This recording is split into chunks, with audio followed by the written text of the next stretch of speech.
and you have access to the chat function. In the chat box, just tell me how many years you've been in the real estate industry. I'll wait here for a second and see what comes through. 27 years, 6 years, 1.5 years, 18 years,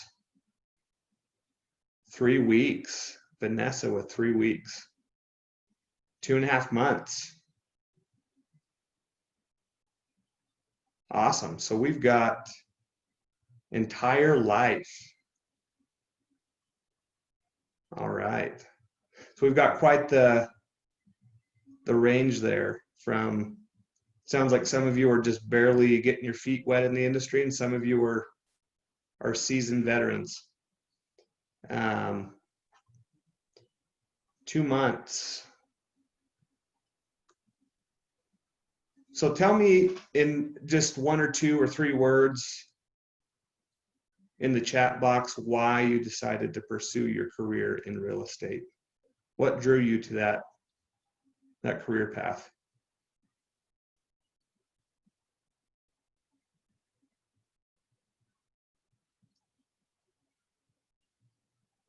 Don't all go at once. There we go.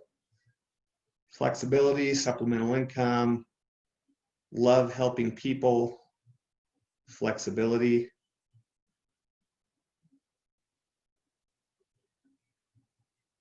Anything else?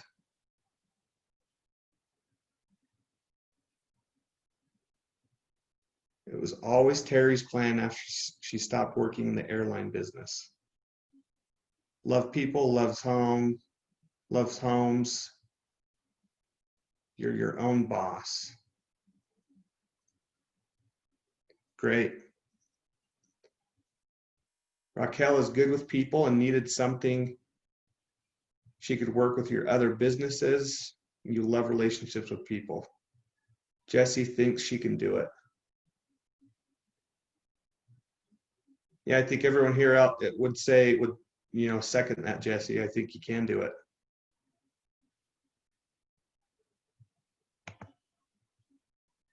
So, most of you, when you went into the got into the real estate business, taxes and retirement was probably not necessarily top of mind.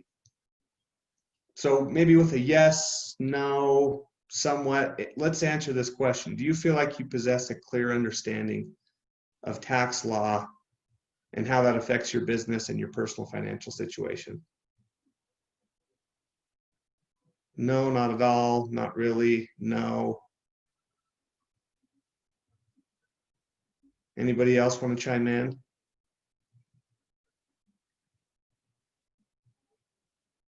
A little bit. Somewhat. A little. So, I think the moral of the story is that everybody here, we can all take something from this today. Yvonne and I were talking about, the few things that are, you hear this all the time, the few things that are guaranteed in life is birth, death, and taxes. Taxes, they follow everybody around. It's the one of the few things that we all have in common is that, our state and federal and local governments they're all interested in the income that we make and the potential tax revenue that represents to them. So, taxes are the costs that we pay to live in a civilized society, but there's things that we can do to minimize those taxes. So my goal is to help you keep what you earn. You are all self-employed. I'm sure that you're working nights, you're working weekends. You work extremely hard for those commissions. Here in Utah, we're in an extremely competitive environment in a lot of different industries. and real estate is no exception.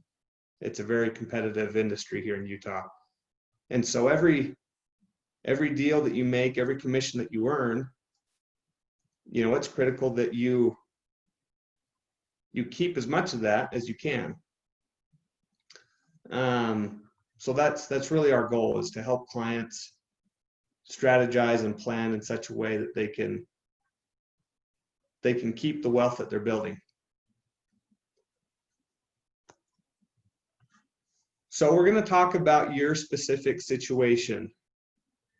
As I said, you are all independent, really independent contractors. You are not necessarily employees of Presidio. So as independent contractors, as individuals, that every year you'll receive a 1099 for those commissions that you earn. Those earnings are going to be subject to a few different levels of tax that I want you guys to understand. So the first level is your federal income tax. The second level is federal self-employment tax. So federal self-employment tax is an interesting one. So if you are, let's say that you're a regular, just W-2 employee somewhere. In the chat box, I'm sure most of you have been just regular W-2 employees earning a salary or a wage. What kind of withholding did you see on your pay stubs? Anybody remember? Federal income tax and state income tax. Federal income tax, state income tax. Social Security. Terry hit it on the head. She said FICA. Jesse was right there too. So that's correct. So you have federal income tax, state income tax. Then you also have this tax that we call FICA. So FICA really consists of two pieces. You have Social Security and you have Medicare tax. So if you're just a regular employee, you pay half of the FICA tax and your employer pays the other half. The downside to being an independent contractor is that you now get to pay both halves of that Social Security and Medicare tax. So instead of paying 16 or 7.65% in Social Security and Medicare, you're now subject to potentially 15.3%. So that's a really big deal for independent contractors. And the last level of tax that you're going to be subject to is that state income tax. So federal income tax is based on what we call a progressive tax table, if you will. So the more income that you earn, the higher the tax rate that you're going to be subject to. So at the low end of the spectrum, you've got 10%, and that goes all the way up to 37%. So most of us are probably paying a blended rate at the federal income tax. Some of it's subject to 10%, some of it's at 12%, and then some of it could be at 22, 24, and so on. So obviously federal income tax can be a very big deal. I mean, you're talking big numbers there. We talked about the federal self-employment tax, or the FICA tax. That's 15.3%. And then the Utah state income tax, that's a flat rate of 4.95%. So if you're adding these numbers up in your head, it's really easy as a self-employed individual to get up to 30, 40, 50% total tax between federal self-employment tax and state income tax, which is, you know, to me, that's sickening. To give half of your wealth away, you know, that's a tough pill to swallow. So what we want to do is we want to help you strategize to minimize your tax liability. Obviously, we all pay taxes. That's part of it. but there's things that have been written into the tax code that allow us that incentivize certain behaviors and allow us to save tax. So a lot of you, some of you are very new, some of you are very seasoned. So this is probably a good launching pad for our discussion today. But anytime you're starting a business and you're self-employed, it's always a good discussion to have about what type of business entity are you going to operate under. And as realtors, you really have about three choices. You could operate as a sole proprietor, which is you're basically just operating under your own name. The issue with a sole proprietorship is there's really no liability protection there. There's, if you're ever sued or involved in a lawsuit, your personal assets are exposed. So I'm not an attorney, and I won't pretend to be, but it's really important that you have a basic understanding of kind of the legal ramifications of these different tax or choice of entity. The second one would be to form an LLC. Anybody in the chat box, has anybody formed an LLC before? I'm guessing Lisa raised her hand. Anybody else? Yes. Jesse says yes. Kathy, yes. Terry, yes. So a lot of you have taken that, first step of forming an LLC. So an LLC is an interesting type of business entity, especially for tax purposes. So it can either be taxed as a sole proprietor, or it can be taxed as an S corporation. Has anybody ever heard of an S corporation in the chat box? Lisa raised her hand. Yes. Jesse's heard of it. Terry, yes.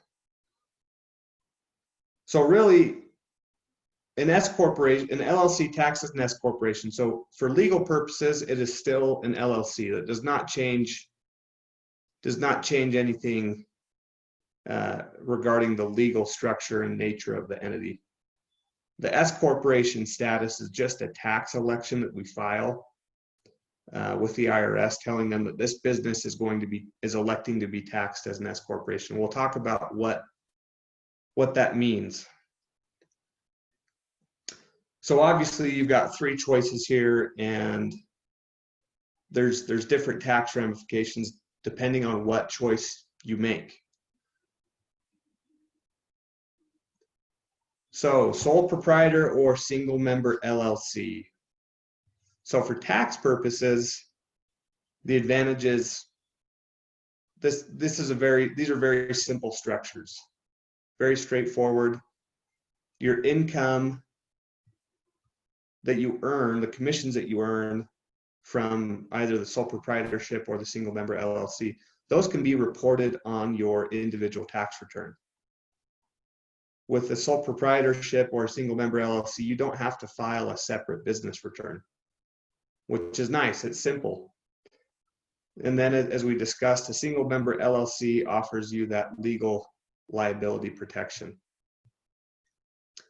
Now, the disadvantage is that every penny that you earn in that sole proprietorship or single member LLC, all of the net earnings are subject to that FICA tax, that 15.3% that we talked about. And on top of that, you're going to pay federal and state income tax. So sometimes for, really small businesses, it might make sense to keep it simple and to file as a sole proprietor or single member LLC. But as you start to grow your income and grow your business, it becomes a little bit more important to focus on maybe a more beneficial tax structure. So we'll talk about the LLC taxed as an S corporation.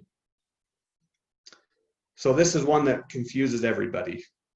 And if I'm confusing anybody, drop something in the chat box, unmute yourself, say this doesn't make sense, can you explain? So basically, and we'll go over some examples. So with an S corporation, you have the ability to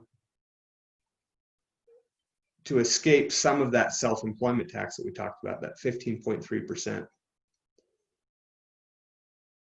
With an S corporation, you've got, as the owner, you have to pay yourself a reasonable wage on the W-2. As long as you pay yourself a reasonable wage, the other earnings from the business will not be subject to that self-employment tax. You've got the same legal liability protection as an LLC. It doesn't change anything in that regard. Some of the disadvantages, like I mentioned, so you've got to run payroll, which, you know, it costs money to run payroll. There's quarterly and annual payroll tax filings. If you're in a business where you use a lot of debt or lines of credit to inject capital in the business, an S corporation may not be the right fit. But, you know, as realtors, you're probably not in that position. And then if there's multiple owners, an S corporation may not make sense. But most of you are probably the sole owners of your LLC, or maybe you have a spouse involved as well. So we're going to go over this example here. And as an accountant, these, you know, the numbers don't overwhelm me, but I understand we're not all accountants here. So if anything's not clear, let's stop and let's explain it. So let's assume we're going to pick on Terry again, because I know Terry. I've met with Terry before. Let's assume this is Terry's business. So Terry is a sole proprietor or single member LLC. And her income, so her gross commissions less all of her business expenses, let's say that comes down to $100,000. She's a sole proprietor or a single member LLC, so she's not going to be running payroll. She doesn't have to pay herself a wage. So at the end of the day, her business income is $100,000. All of that business income is subject to self-employment tax. So 15.3% of $100,000 is $15,300. That's a tough pill to swallow, because she's going to be paying, on top of that $15,000, she's got federal income tax and state income tax. So Terry doesn't like the way this looks. She doesn't like paying all that tax. So she elects to have her LLC taxed as an S corporation. So she has the same income, $100,000.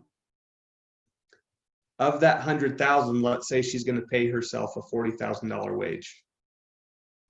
That wage is going to have federal withholding. It's going to have that self-employment tax, the FICA tax, and state withholding.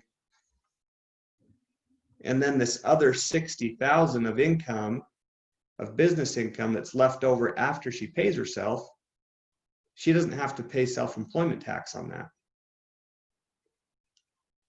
So instead of paying self-employment tax on the full $100,000, she pays it on the $40,000, which is $6,120.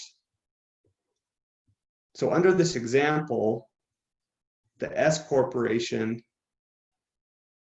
saves Terry about $9,000. That's a huge deal, right? So this is why you hear about S corporations, and this is why a lot of people leverage and utilize this this part of the tax code that's been made available to us. So again, yes, she's going to save $9,000, but she has to run payroll, which really isn't that complicated. And then the S corporation itself has to file a separate business return every year.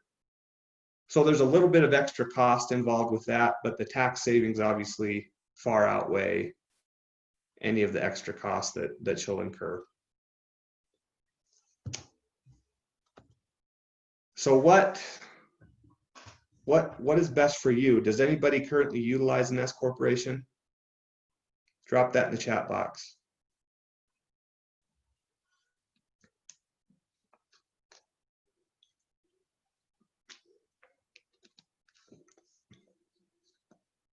Yes, yes for years.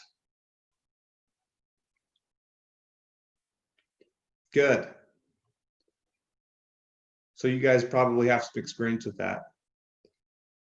You know, if you have not decided to go that route in an LLC, so if you haven't decided to go that route, and your commissions are starting to grow, you know, kind of a nice cutoff. Once your gross commissions reach $40,000 or $50,000 a year, I think at that point it makes a lot of sense to move to the S corporation. So, you know, the determination of do I just file as a regular LLC or do I file as an S corporation? It really depends what you're doing. So if you're holding, you going to explain the difference between LLC or S corp? So Yvonne, is that you?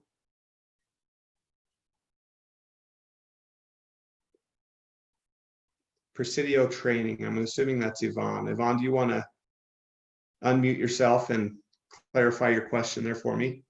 Sorry. No, you're good.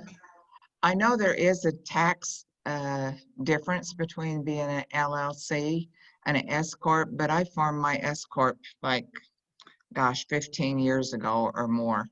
And so I get asked that question a whole lot because I do the onboarding here, and I just refer them to their tax person because Sure. that's not my expertise and I don't explain that. So maybe you could, are you going to explain that today and I just bombed your whole presentation? No, so I'll back up and we'll go over that. That's perfect. So as I mentioned, if you formed an LLC, there's really two ways that can be taxed. The LLC can be taxed as just a regular single member LLC, or it can be taxed as an S corporation. So in that circumstance, it's still an LLC. It's just how are we electing to have it taxed? Back in the 90s and early 2000s, people would set up actual corporations and they would elect to have those corporations taxed as LLCs or as S corps, excuse me. But corporations, the legal requirements, the record keeping requirements, they're just so burdensome. That's why most people decide to form an LLC, is because the record keeping and the annual filing requirements with the state are just so nominal that it makes a lot of sense. So to Yvonne's question, and let me know if this makes sense or not, but for tax purposes, there is a difference between a regular LLC and an S corp. But for legal purposes, an LLC and an LLC taxed as an S corp are the same thing. That's probably confusing, but again, the S corp strategy is just an election that we file with the IRS. It's not anything that changes the legal structure of your LLC, if that makes sense. But again, to Yvonne's point, it's important that you talk with your accountant, or if you don't have one, you know, you've got my contact information. I'm happy to answer questions one-on-one with any of you afterwards. So if you're holding real estate, if you have a portfolio of rental properties, if you own land, if you're in some sort of real estate partnership, you probably want to avoid that S corporation designation. And there's a lot of reasons I say that, but those will probably be on the scope of what what our discussion is today. But as a real estate agent, where you've got 1099 income, you're not using debt to fund the business, you don't have real estate, you're not holding real estate inside the business. Usually an S corporation makes a lot of sense for you guys. So let's see here. I think my presentation is froze. There we go. Okay, so a lot of you have probably already done this. Some of you are new, so this will be a good information for you guys. If you're going to form an LLC, do it the right way. Consult with an attorney. A lot of attorneys can help you with this, and it's not as expensive as you would think. But you really want to make sure that you're setting it up in a way that's going to maximize your legal protection that the LLC offers you. Once you've got it set up, apply for a federal employer identification number with the IRS, set up a business bank account, and then once you've done that, separate your business and personal funds. So the purpose of the LLC is to protect your personal assets from claims against your business, right? However, if you're commingling business and personal funds, you run the risk of losing all of those legal protections of the LLC. We see this all the time with clients. They'll use their business account to pay for vacations. They'll use their business account to pay for their kids' activities, doctor bills, all sorts of personal expenses. I would suggest not commingling those funds. If you need to pay a personal expense, transfer it out of your personal account or out of your business account into your personal account and then pay it. But I would suggest not paying personal expenses out of a business account. If you do, you open yourself up to potential claims. By commingling those funds, you've made it a little bit murky as to whether you're really operating a business or not. And then just keep accurate records. Whether you use an Excel spreadsheet throughout the year to track your commissions and all your expenses that you guys pay, or whether you hire an accountant to set up a QuickBooks account for you and do your accounting for you. Just keep accurate records. It's always a good rule of thumb. And then the last one, save for taxes. Every commission that you earn, I would suggest setting aside, a good 20% of that as a good start, to make sure that you're covered at the end of the year and that you're not hit with a big tax bill that you weren't expecting or you're not prepared to pay. So save for taxes. So let's talk about deductions. The nice thing about being self-employed is that you guys are entitled to deduct business expenses. I am a W-2 employee of Haney & Company. So I don't get to deduct. I don't run a business and I don't get to deduct business expenses for tax purposes. You guys do. So the rule of thumb and the way that it's written into the tax code is any expense that is ordinary and necessary in your course of business is tax deductible. So a big one in your industry is our vehicle expenses. In the chat box, maybe give me an estimate of how many miles you drive per week. I'm assuming some of you drive a whole lot.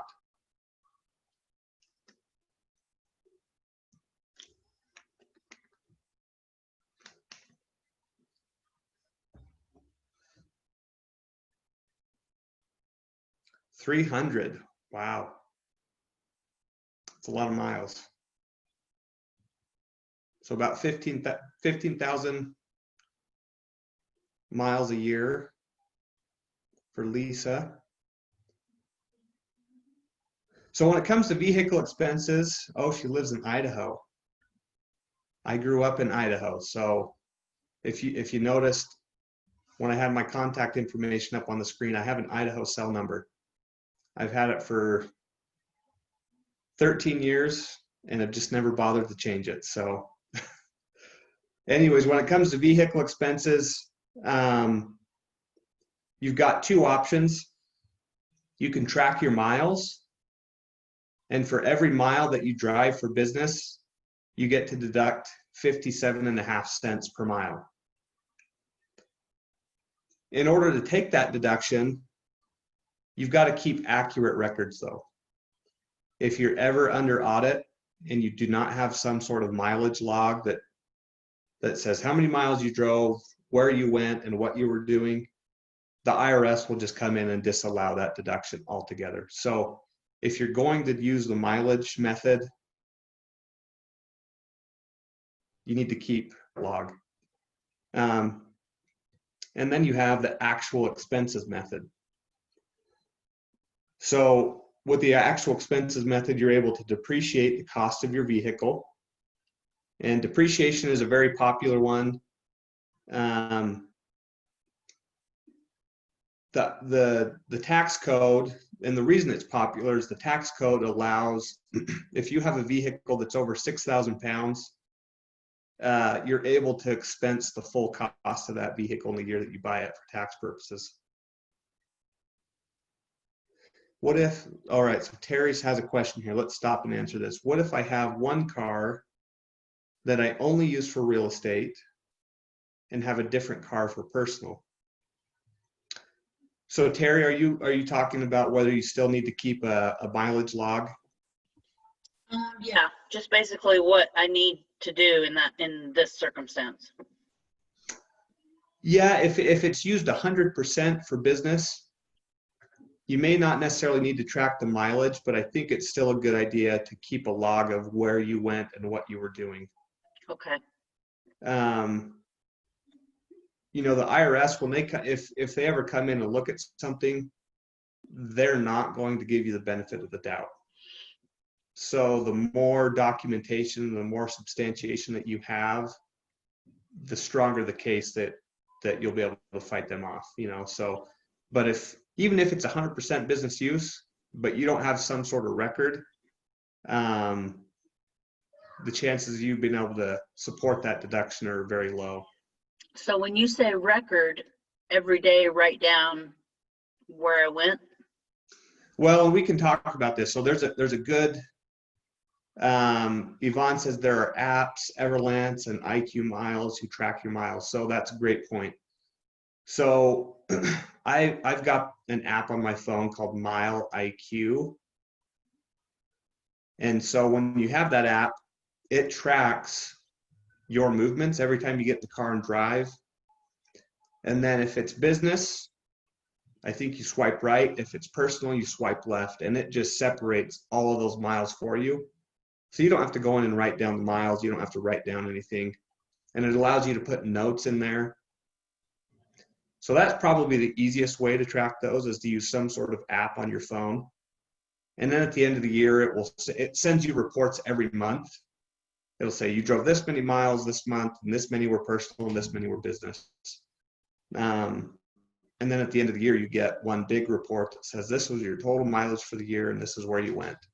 So that's probably the easiest way to keep track of that. Lisa says, what way is the best for the vehicle expense? That's a great question. And the answer is, and I know it's not a popular answer, but it really depends. I had a realtor who recently purchased a truck that was 100% business use, and they had a big year last year, and so they were able to write off the full cost of that truck against as a business deduction. the downside to, so they got a big tax benefit in 2019, but in 2020 and 21 and 22, they're not, the only thing they're able to write off is their actual fuel cost and maintenance costs. They've already depreciated the vehicle. They can't write off the mileage. So in the future years, they're not going to have as many vehicle deductions as they otherwise would have. So, you know, it really depends. You kind of have to balance it. It's usually a case-by-case determination. But the answer is it depends. Sometimes the mileage method makes sense, and sometimes depreciating and tracking your actual fuel costs may make sense too. So other common expenses that you guys incur, you know, you've got your MLS dues. I'm sure you've got association dues that you pay. You've probably got advertising. You've all got cell phones, right? And I would argue that those cell phones are used 90% or more for business. You've got insurance, potentially, both business insurance, you know, health insurance where you're self-employed, your health insurance premiums are also tax deductible. Meals, maybe you're taking clients out to dinner. Travel, continuing education, licenses, office rent, supplies, internet. You've all got internet, I'm sure, at your homes that you use for business. Legal and professional fees, client gifts. Maybe that's something you guys hadn't thought about, but the gifts that you get your clients at closing, if you're doing that, those are tax deductible. Hey, Darren. And supplies. So, you know, but at the end of the day, what I've seen in the real estate business is that you have pretty high margins, meaning that for every commission that you earn, you're not always incurring big expenses. So, you know, a lot of realtors that are making good money, they've got all this excess business income and not a lot of tax deductions. So one thing I wanted to kind of talk about today that some of you may or may not be aware of is something called a solo 401k plan. So a lot of you might think that 401ks or retirement plans are really just something that's offered by, you know, large companies. You may be thinking it's something that you can't do for your own business, but you actually can. So self-employed individuals can set up their own 401k plans.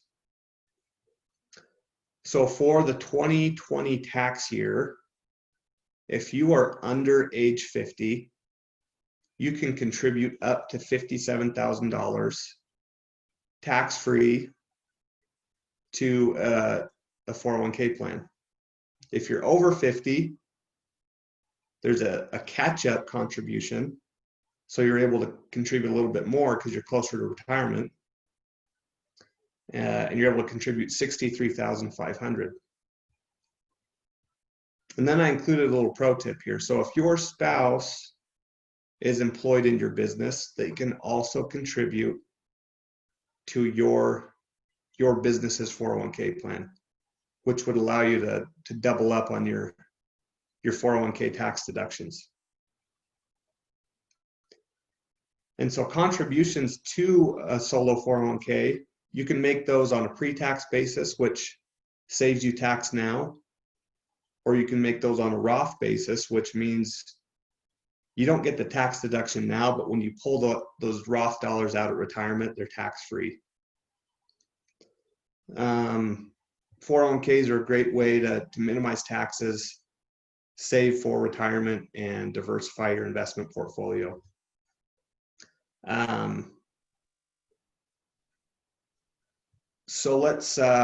So Haining Company, we don't do the financial advising when it comes to your 401k plan.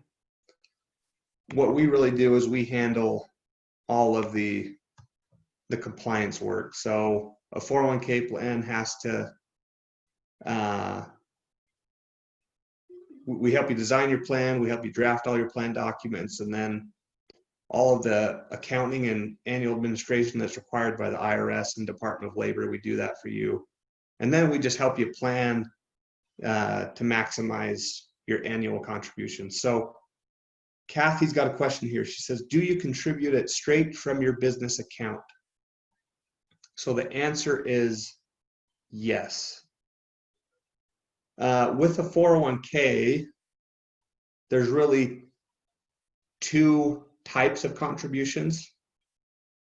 There are what we call salary deferrals, what you're putting into the plan from your own paycheck. And then there's employer contributions. So you can do both where you're self-employed and it's all paid, yeah, straight out of your business account. So it's a tax deduction for your business. So you don't have to contribute. You don't have to go all the way up to 57,000 or 63,000. You can do less, but the benefit to a 401k versus like an IRA is that it allows you to save more. An IRA, you can only save $6,000 or $7,000 a year in there. So if you have the ability to save more, a 401k is a good option.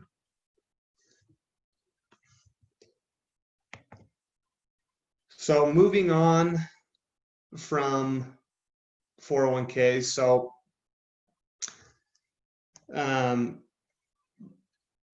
did anybody notice a difference in their taxes in 2018 and 2019 compared to prior years? Maybe just drop something in the chat box. Maybe you didn't notice anything at all.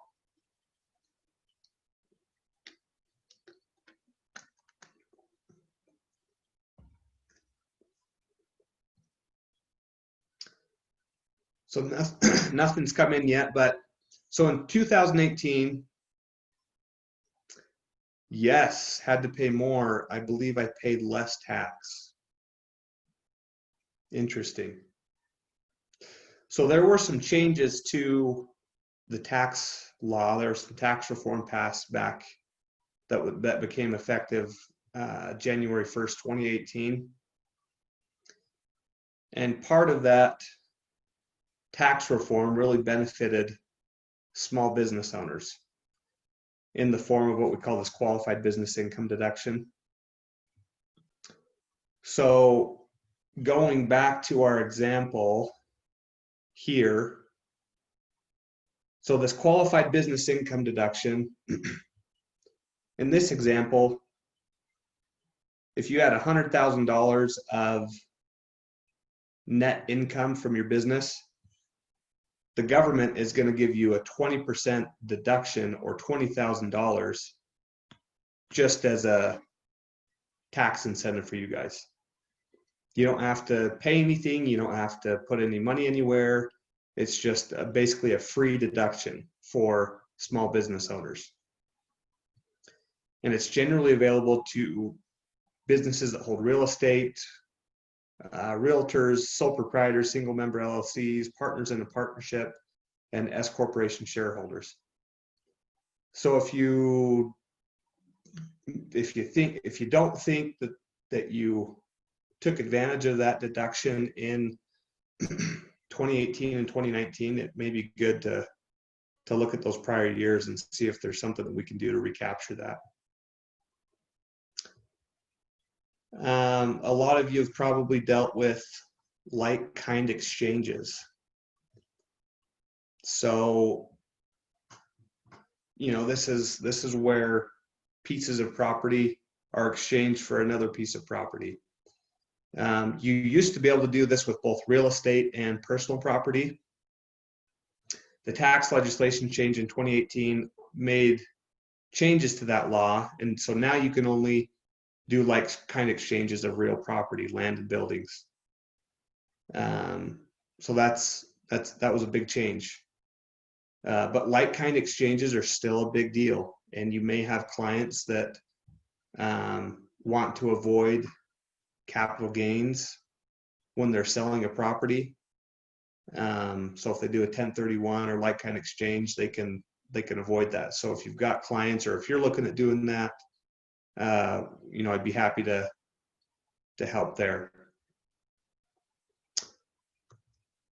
The last thing I wanted to mention, and this is something both for you guys and for your clients to keep an eye out for, but in the chat box, just indicate whether you or someone you know, whether that's a client, a family member, or a friend, if they own residential rental property or commercial property.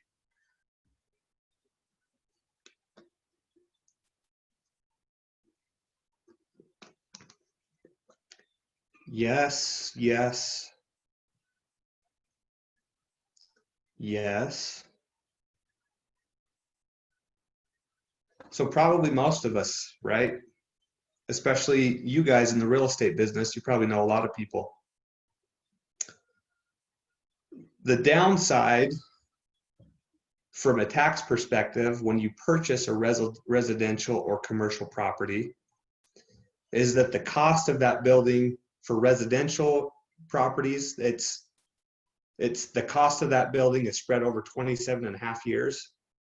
So every year, for tax purposes, you are able to deduct 1/27 and a half of the cost of that building for tax purposes. So not very valuable. For commercial properties, it's even worse. If you buy a commercial property, you have to spread the cost of that commercial property over 39 years for tax purposes. So, if you understand the time value of money, what if the building is multi-use? So can you clarify on that?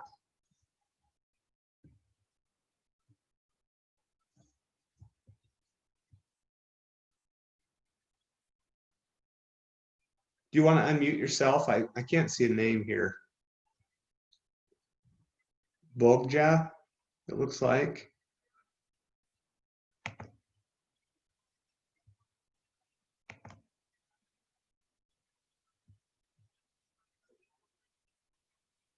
An 8-plex that also has a coffee shop. So that's a good, that's a good question. So, in that, under that circumstance, you're probably going to have to break the building out into, what portion constitutes the 8-plex and what portion constitutes a coffee shop, and separate the cost that way. So if you understand the time value of money, stretching that tax deduction over 27.5 years or 39 years, it's not good. A deduction today or a deduction tomorrow is not worth a deduction today. So, for example, if we buy a commercial property for 3.9 million and divide that over 39 years, you're going to take what, $10,000 of depreciation a year, or 100,000? I can't do the math in my head, but that deduction in year 1 is going to be more valuable than the deduction in year 39, right? So what we do in a cost segregation study is we come in and do a study of the building, whether it's a residential property or commercial property, and we break it down into its components. So the plumbing and heating, the HVAC, the carpeting, the electrical, the molding, the flooring, all of that stuff. We break it down into components, and we're able to take that depreciation over 1 year or 5 years or 7 years. So it actually ends up saving a lot of taxpayers a lot of money to do that. We just had a group of pharmacists in Bountiful that purchased a new pharmacy building, and we were able to do a cost segregation study, and it's ended up saving them $70,000. So it's a huge deal and a really powerful tool. So if you know anybody that's investing in residential rental properties or they own commercial properties, it's probably a good thing to sit down and talk with them about that. And it makes you guys look really good that you're looking out for your clients. So we've got a few minutes left here. I'll kind of open it up to questions. If there's anything that didn't make sense or anything that I kind of sped over and you want to revisit. So there's a question here, are these studies expensive? So they're definitely not cheap. So the one that I mentioned in Bountiful, so they purchased that building for just over $1 million. Our cost segregation study cost about $3,000, but it ended up saving them over $70,000 in tax. So they're not cheap, and we're always going to look at, does the benefit outweigh the cost? But most of the time it's gonna far outweigh the cost. But we've had clients that we work with a lot of the Maverick gas stations. So we did a bunch of cost segregation studies on a lot of those Maverick gas station properties that have been built over the last 4 or 5 years. And it ended up saving them hundreds of thousands of dollars in tax. So yeah, they're not cheap just because they're so involved. We're looking at the engineering, we're looking at the blueprints, we're doing a full inspection of the building. We have a dedicated specialist that does all of our cost segregation studies. And so they're very involved in it. We want to make sure that if we do one, it's the right fit. But yeah, so definitely not cheap, but I think they're worth every penny. Were there any other questions that we needed to run over?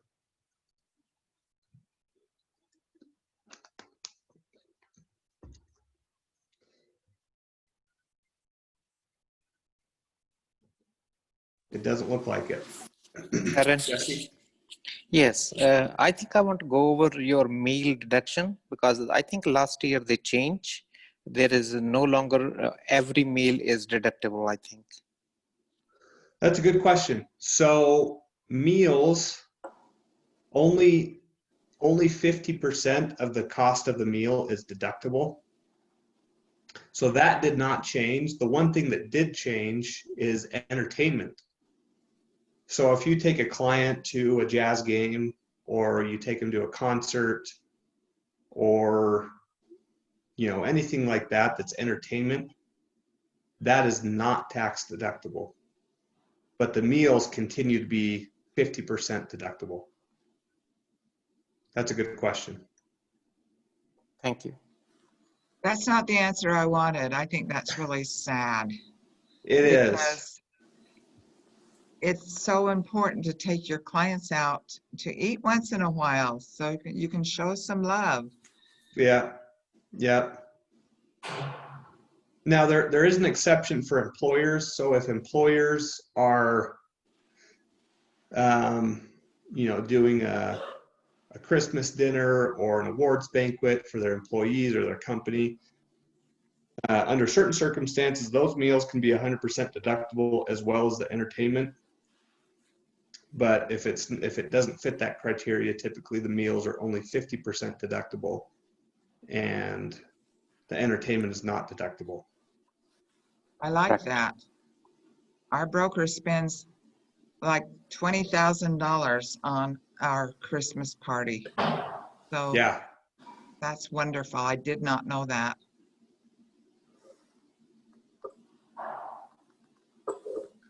Well, I hope I didn't, I know taxes and accounting, it's not the most exciting thing, but it's something that I think having a good understanding of is really going to benefit you guys in your business.